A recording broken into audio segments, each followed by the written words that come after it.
Hello, I'm Allan Lee. Welcome to NZONE Focus and our series of in-depth interviews with political party leaders as we head into our general election. Well, my guest this week is the leader of the Kiwi Party, Larry Baldock. Larry, welcome to the programme. Thank you for joining us. Thanks, Alan. Nice to be here.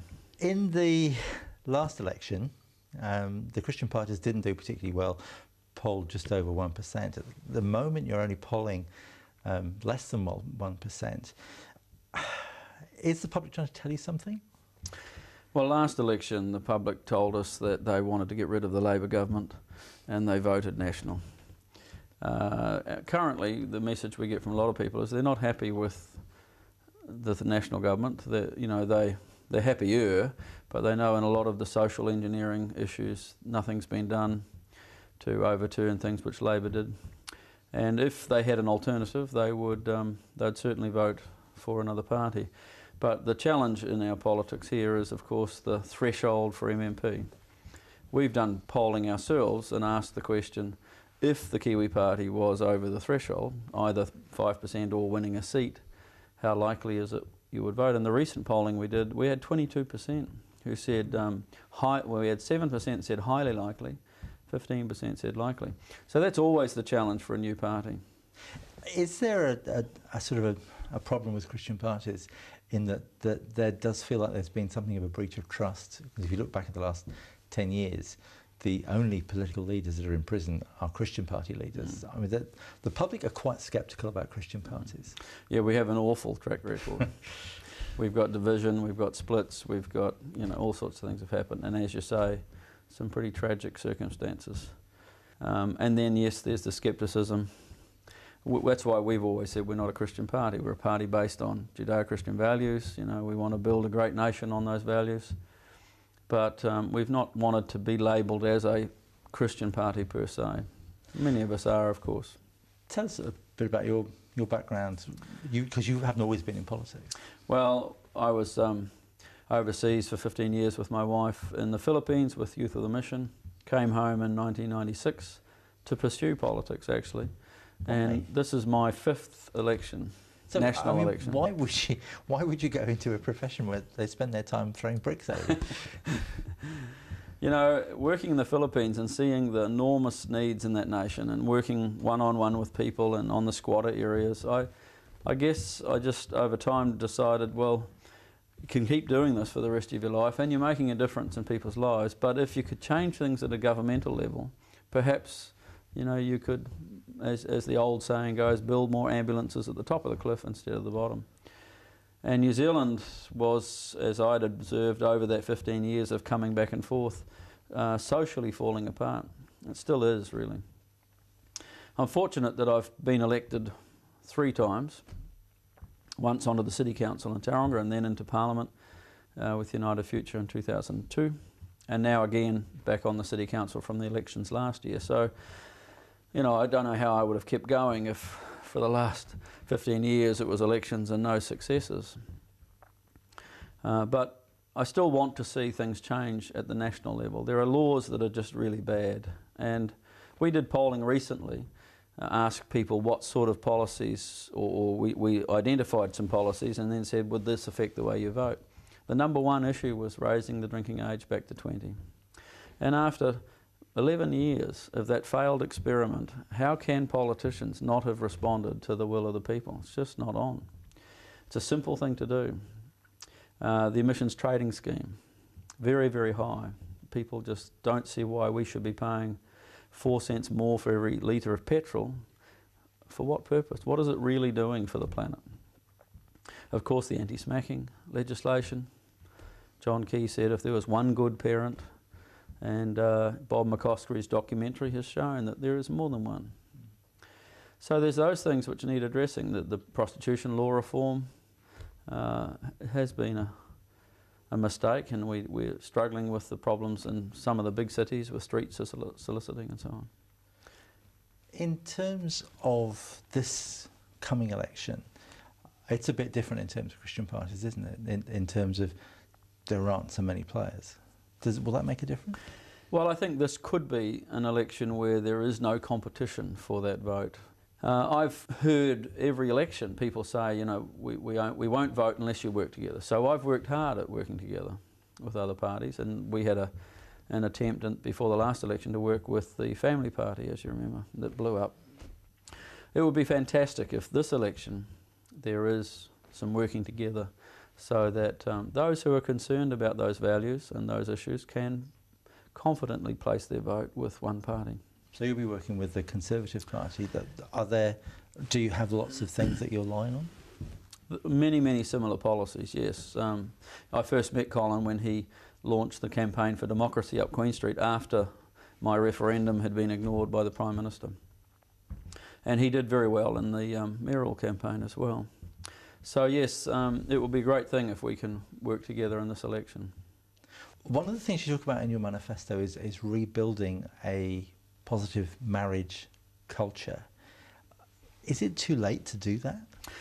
I don't think so. It can never be too late to start heading in the right direction, and the Conservatives in England don't think it's too late. They are introducing policies like pre-marriage education, for example, because they've had all the statistics placed in front of them, particularly when they were in opposition. There was some very strong lobby groups, one called the Jubilee Foundation, which was helping them with their research.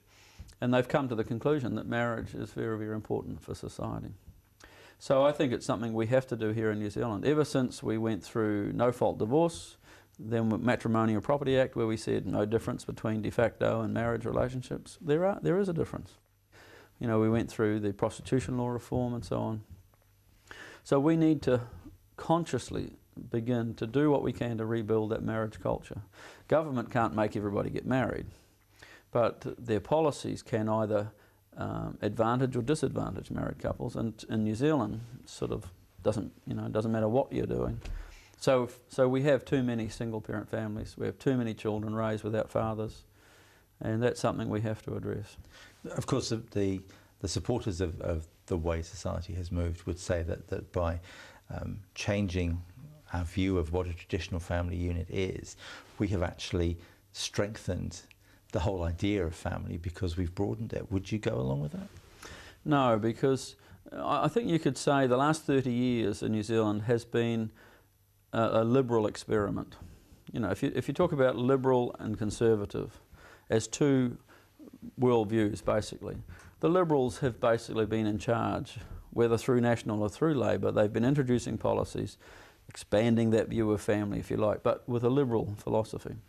So let's ask ourselves the question, are we any better off? Do we have less family breakdown? Do we have less crime? Do we have less drug abuse, alcohol abuse and so on? The answer is no. So perhaps it's time for the conservative view of life to actually gain the ascendancy again and say, now hang on, some of these things have not helped us, we need to reverse them and look at making change a little more slowly, a little more thoughtfully. But so much of that depends on things that are now difficult for families. For instance, housing. Who can afford a house these days? If you're a young married couple, you know, a house starts at $250,000 and, you know, depending on where you are, moves up from that. Who has that sort of money? So in a way you can understand why the traditional unit is viewed with scepticism because everything else doesn't work for it. Well, housing is super important. You know, the falling home ownership rates in New Zealand is a real worry because it spills over into so many things. You know, my old primary school in Gate Pa in Tauranga, which is a pretty low decile school, I was speaking with a principal there when I was in Parliament actually, and he said 50% of their kids change every year. Now, if you gave home ownership to those parents, they wouldn't be moving around so much. So it affects a lot. It helps the community become more stable. And it has been Kiwi Party policy for a long time to do what we can about getting affordable housing for new families. The trouble is, though, how do you do that? Because either you're going to I mean, that's what a house costs. Yeah. So are you going to do something to the housing market to bring it down, or what? Well, you can do something about the land market. I mean, now that I'm on the Tauranga City Council, I know that many of the policies that are adopted by city councils affect land pricing. Auckland City, with its municipal urban limit, affects the price of land. The cost of the resource consenting process, you know, and for developers, all gets added on. We have a development contribution of approximately $30,000 per section in Tauranga. Now that's going to affect the price of those sections. So there are things which we can do to get the price of land down. There are some innovative things that developers are doing to try and provide for the market a better price. But one of the things is the wages that we have in New Zealand. You know, we've got to do something about raising the wages of people. And I personally, we've been strong contenders for a minimum wage of $15. We're seeing now under John Key's government a greater exodus of labour to Australia than even under the Labor government. And he said he was going to turn that round. Let's take a break there. We'll come back and talk about the whole idea of the minimum wage in a moment. We'll take a break, come back in a couple of minutes.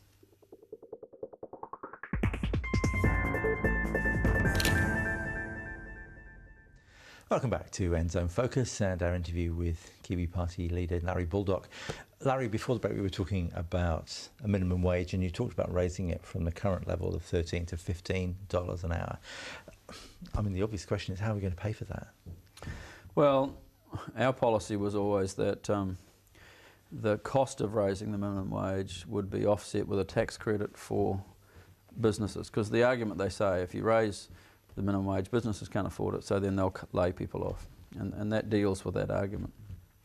The government's often, in good times, of course, offering tax cuts, and this is one very good way, I think, of using that. At the moment, we're fiscally challenged. May not be able to be introduced straight away, but when you look at the wages we're competing with across in Australia, I just think it is something we do need to do. Otherwise, we'll constantly see people going over there to earn, I think, what a fair wage is really. It's very difficult on 12. I mean, it's $12.50. It's just not many people work for that. I suppose it's sort of a corollary is the youth wage, which no longer exists. But of course now there's a problem with youth unemployment because of course employers are thinking, well, you know, if I'm going to pay a minimum wage, I'd rather have someone who's got a bit of experience. Would you support the return to a youth wage? Look, I'm not personally convinced that that's the issue. I think I am concerned about young people not having a job. I'm not sure what the difference between a youth wage and a minimum wage is going to make that difference. We should be requiring them, because if they're not working, we're paying them an unemployment benefit. I think everybody should be, every young person should be going to a job. There shouldn't be any pay without work. And that would probably do more to addressing it, because if you get into a working habit, then you'll go and find jobs. But look, our economy just needs to get rolling. I mean, we are sitting on amazing wealth in this country, and it bothers me that Greenpeace can organise a march up Queen Street and scare the government out of mining $100 billion worth of minerals that are in 0.7% of our dock estate. But of course the Green Party and Greenpeace would say that would just be the tip of an iceberg and the thin end of a wedge that would open up our clean green environment. $100 billion is no thin edge as far as I'm concerned.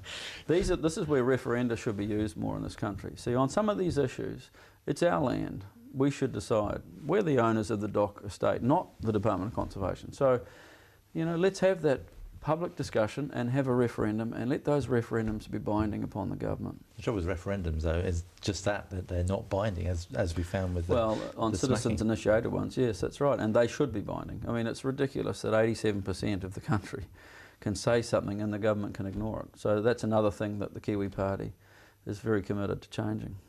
You mentioned the alcohol laws, the liquor reform that we were talking about a little earlier. You'd like to see the drinking age raised back to 20. Mm. Would you look for more of the stricter reforms that were talked about coming in? The things that were recommended by the Law Commission all made good sense. And look, alcohol is a problem in this nation. The amount of resources we're putting into giving people the right to drink and get blotto every night is ridiculous. Revolving door policies on some of these establishments and so on. There's many things that we can be introducing, I think. Do you think we're too soft on serious crime? I think the penalties for serious violent crime are too low, yes. And I think we are letting people out on parole who are still a risk to society, yes. One of the things I saw when I was looking through your policies was the idea of night courts, which I think most of us know from American TV series. But what's the idea behind putting night courts in place? Well, one of the problems for our justice system is that there's a huge backlog. The police actually pick people up, send them into court, they get put out until their case comes up. The police have picked them up again before their case is heard. You know, if justice is going to be good, it's got to be swift. So night courts simply get rid of the backlog. The facilities are there. You can just, you know, increase the number of cases going through. Same thing with drug courts. They shouldn't be waiting months and months and months. They should be they should be dealt with separately, you know, with rehabilitation programs and things like that. The idea that you can commit a crime and not be sentenced or not have your trial for a year is crazy. So this would streamline the whole thing. Let's move on to talk about immigration. That's something that we've seen in Europe over the last couple of years. We've seen increasing concern about immigrant communities who move into a new country and bring their customs and laws with them, even though they're sometimes at odds with the new country that they're in. What's the answer to that? Because certainly in Europe, they're now looking at restricting immigration. Now, we don't have those sort of restrictions on our immigration policy. What would you see us doing? Well, we pride ourselves on being a free country. So if we open the door and invite people to come here as immigrants, they're allowed to practice their religion the way they wish to. But one of the things that bothers me is that we treat many of our immigrants with terrible, terrible disdain and frustration. Why does a man who gets a work permit to come here and become a taxpayer in New Zealand have to wait 2 years before his wife can come? And then the two of them have to wait another year or two before their child can come. We know of, just from Fiji, a couple that are here who can't bring their son out from Fiji yet because they've got to wait for this process.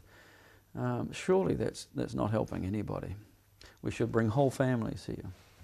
They should be the whole families, the families that are going to make a contribution to this country. Immigration is always good for a country, but it's often the next generation, the children born here or the children who come with their parents who transform in this society, you know, really do adjust and become fantastic part of the makeup of our nation. And so we need a bit longer term view, I think.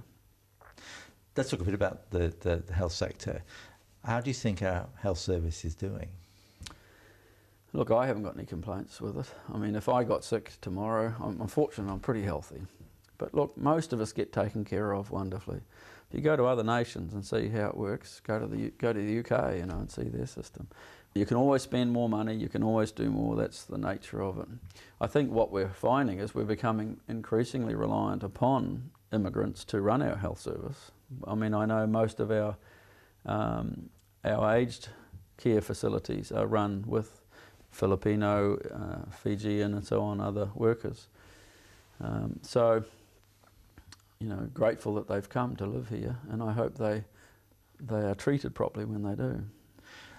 We talk about looking after our most vulnerable people. It's one of the things that the Bible tells us we must do as Christians. And yet just recently there was the story from Wellington of the elderly man who died in his council flat and whose body wasn't discovered for a year. That would imply that as a society we are allowing people to drop through the cracks. Well, it certainly implies that the family were not regularly visiting him. And that's the challenge we face, is when we get older, we become more reliant upon our families, and when that family has disintegrated, when relationships have broken down, then the state has to assume that responsibility, and it's a very expensive responsibility. The state is never a good parent. The state's never a good carer, really. It's a carer of last resort. Families are there first and foremost. And I have a friend from the UK who does a lot of work in the United Nations. He says when he's in the Middle Eastern countries, they often tell him, you know, you say you have a high standard of living because of the GDP and so on. But he said 700,000 elderly people in England who are never visited by their families. And the Arabs and the Asians and so on say, We could never fathom a society like that. That's just totally foreign to us. So we're facing some big challenges as we go forward in the next 20, 30 years with our elderly population. Are there enough children to care for them, have the relationships? You know, if we stop building marriages and just have de facto relationships, what happens then when you get to that time in life where you're relying upon support from your close family? Our time's nearly at an end, but let's cover off with a few last questions. If there was a coalition formed and you and the Conservatives were invited to join a coalition, who could you work with? Well, you know, you never go into an election saying exactly who you'd work with, but of course we can work with the national government. I think what they have seriously lacked in this last term is a partner that would pull them morally and conservatively in the direction they needed to go. In fact, they wanted to go, but were just a bit too afraid. There's a lot of Conservatives within the National Party, and many people thought John Key was a bit of a Conservative, but he turned more into a popularist, really. So that wouldn't be any problem. And look, honestly, I don't think the Labor Party have any chance of forming a government in this election. It is like 2002, when poor old Bill English took over the leadership and he ended up on a hiding to nowhere. I think if Phil Goff can get a reasonable result, I think he's to be respected as having done a good job. It's tough to be leader of the opposition after your party's been in government for 9 years. So I don't think there's many other choices of a form of government. What New Zealanders should be interested in is what party is going to support the national government, and will they be pushing them in a direction we want to go. In a sentence, why should people vote for you? Because we have proven to be committed to the things we believed in. We've worked very hard for a very long period of time and continue to do so, continue to put up the policies we believe are good for New Zealanders. And look, all we're asking is for you to give us your vote. That doesn't take a lot. In an election where it's not going to be the cruncher between the change of government, take a chance and put your vote where your heart tells you you should, and perhaps you'll be surprised at what we can accomplish. It's good to talk to you, Larry. Thank you very much indeed for joining us. Thank you. And that brings us to a close for this programme. We look forward to seeing you again next week when we'll be talking to the leader of New Zealand First, Mr. Winston Peters. Bye for now.